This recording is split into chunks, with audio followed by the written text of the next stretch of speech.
Pembuangan dan pengolahan sampah darah PMI Jakarta di Cikalong, Kulon, Cianjur jauh dari prosedur. Layaknya limbah B3 pada umumnya, sampah medis harus ditangani secara khusus.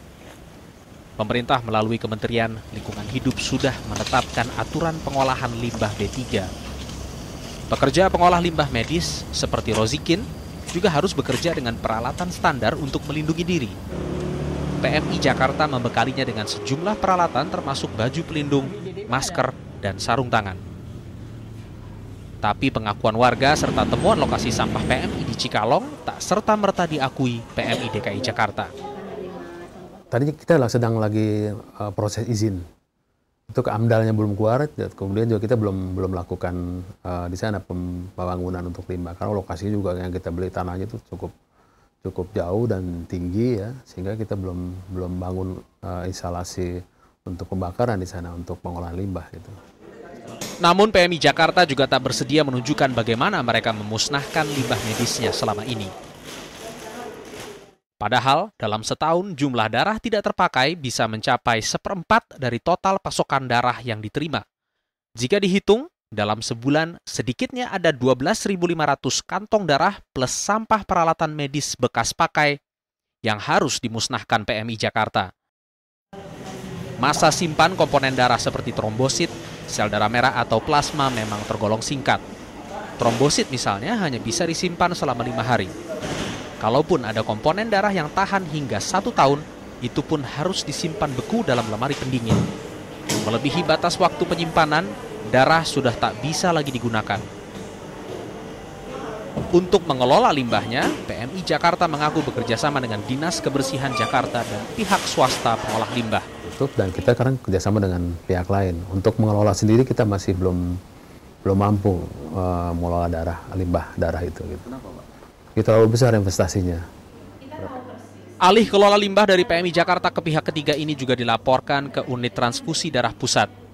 Bagian PMI yang membawahi seluruh unit transfusi darah daerah di Indonesia. Jadi Jakarta itu setahu kami memang mereka kalau mereka mau bangun insenerator itu tentu saja sana kan daerahnya padat ya. Jadi kayaknya kalau di situ memang mungkin nggak mungkin. Jadi mereka kalau tidak salah punya protap tersendiri. Nah, mungkin lebih detailnya tanya langsung ke UTD DKI ya, karena mereka pasti sudah punya sistem. Kalau nggak salah dia juga punya kerjasama dengan Dinas Kebersihan. Namun kerjasama PMI dan Dinas Kebersihan ternyata hanya berlangsung selama tahun 2006. Itu pun hanya 3 kali. Itu tadi sampai dengan tahun 2006 kita bantu untuk pengolahan limbah B3-nya. Tetapi 2007-2008 pengolahan itu tidak berlanjut lagi. Nah, sudah barang tentu asumsi kami ya PMI sudah melakukan pengolahan sendiri atau dikerjasamakan dengan lembaga di luar Dinas Kebersihan. Jika benar PMI Jakarta dan Dinas Kebersihan bekerja sama mengolah limbah medis, keduanya bisa tersangkut aturan hukum.